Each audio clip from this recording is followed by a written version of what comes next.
This is chapter 23 of Prodigy. June. I snap out of my dream, lift my head, and my eyes sweep the area. The illusion of Midas vanishes.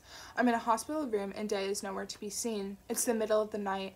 Hadn't we been in here earlier? I have a vague recollection of Day at my bedside, and Day stepping out onto the balcony to greet a cheering crowd. No, now he's not here.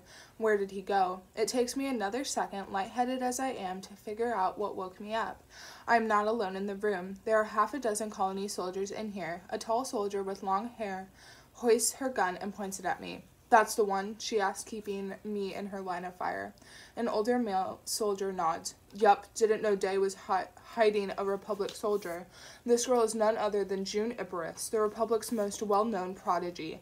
Descon Corps will be happy. This prisoner is going to be worth a lot of money." He gives me a cold smile. "Now, my dear, tell us where Day went." 16 minutes had passed. The soldiers have secured my hands behind my back with a temporary set of cuffs.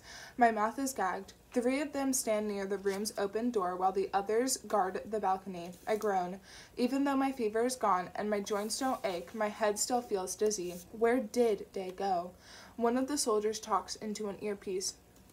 "Yes," he says, a pause, and then, "We're moving her to a cell. Descon's going to get a lot of good info out of this one. We'll send Day along for questioning once we get hold of him."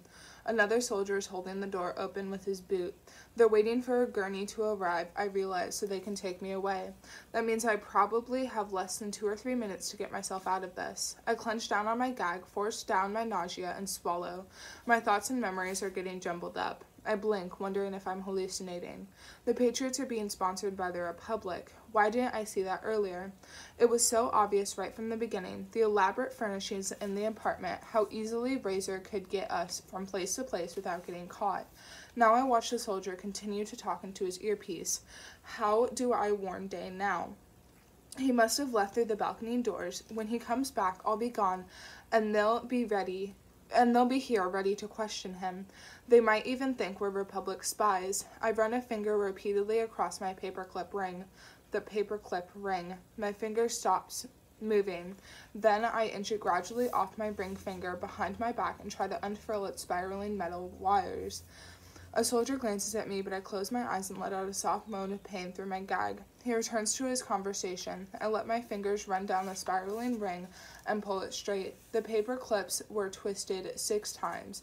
I unfurl the first 2. Then I straighten out the rest of the paper clip and bend it into what I hope is a stretched out Z shape. The movement makes both of my arms cramp painfully. Suddenly, one of the balcony soldiers stops talking to check the streets below. He stays like that for a while, his eyes searching.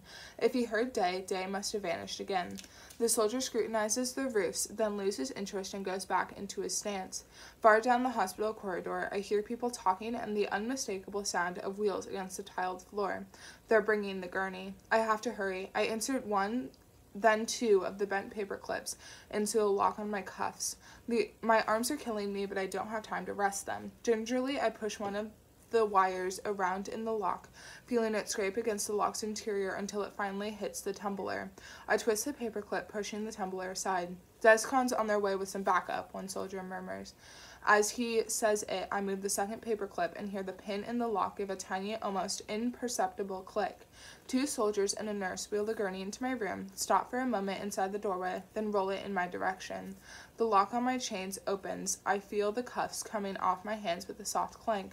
One soldier fixed milky blue eyes on me and pulls his thick lips into a frown. He notices the subtle change in my expression and heard the clicking sound as well. His eyes flick to my arms. If I'm going to make a break for it, now's my only chance. Suddenly, I twist to the side of the bed and jump off. The chains fall back onto the bed and my feet hit the floor. Dizziness hits me like a wall of water, but I manage to keep it at bay. The soldier with his gun pointed at me shouts out a warning, but he's too slow. I kick out the gurney as hard as I can. It topples over, taking down one soldier with it. Another soldier grabs at me, but I duck and manage to slip out of his grasp. My eyes focus on the balcony, but there are still 3 soldiers standing over there. They rush at me. I avoid 2 of them, but the third catches me around my shoulders and wraps an arm across my neck. He throws me down, knocking the breath out of me. I struggle frantically to free myself. "Stay down," one exclaims, while another tries to snap a new set of cuffs on my wrists. He lets out a howl as I twist around and sink my teeth deep into his arm. No good. I'm captured. I'm arrested. Suddenly, the balcony's glass door shatters into a million pieces. The soldiers spin around, bewildered. Everything is whirling. In the midst of shouts and footsteps, I see two people breaking into the room from the balcony.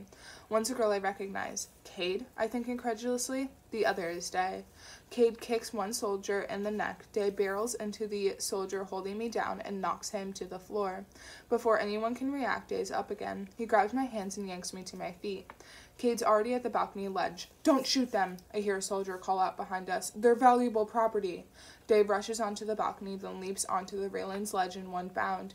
He and Cade tried to pull me upright as two other guards run toward us. But I start sinking to my knees.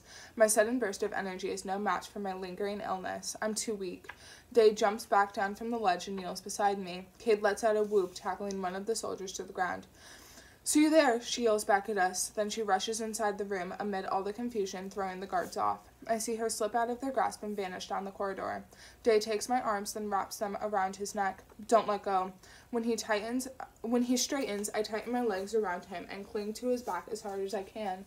He climbs onto the balcony ledge, boots crunching through the broken glass, and leaps out onto the outcropping that wraps around the second floor. Immediately I understand where we're going. We're all headed to the roof, where fighter jets lie in wait. Kate is taking the stairs. We're traveling by a more direct route. We edge out onto the second floor ledge. I hang on for dear life. Strands of Day's hair brush against my face as he pulls us up onto the third floor's outcropping. I feel his rapid breathing, his muscles hard against my skin. 2 more floors to go. A soldier attempts to follow us, decides against it, then rushes back inside to take the stairs. Day struggles with his footing as he pulls us up 1 more floor. We're almost at the roof. The soldiers start spilling out onto the lawn below. I can see them pointing their guns up at us. Day grits his teeth and lets me down on the ledge. "Go first," he whispers, then gives me a boost. I grab the top ledge, gather all my strength, and pull. When I finally make it over the edge, I whirl around and grab Day's hand. He leaps onto the roof, too. My eyes go to a streak of dark red staining his hand. He must have injured it in the climb. I feel so lightheaded. "Your hand," I start to say, but he just shakes his head at me, wraps his arms around my waist, and guides us toward the nearest of the fighter jets lining the roof. Soldiers start flooding out of the roof's entrance door. I get a good look at the one running fastest towards us. Cade.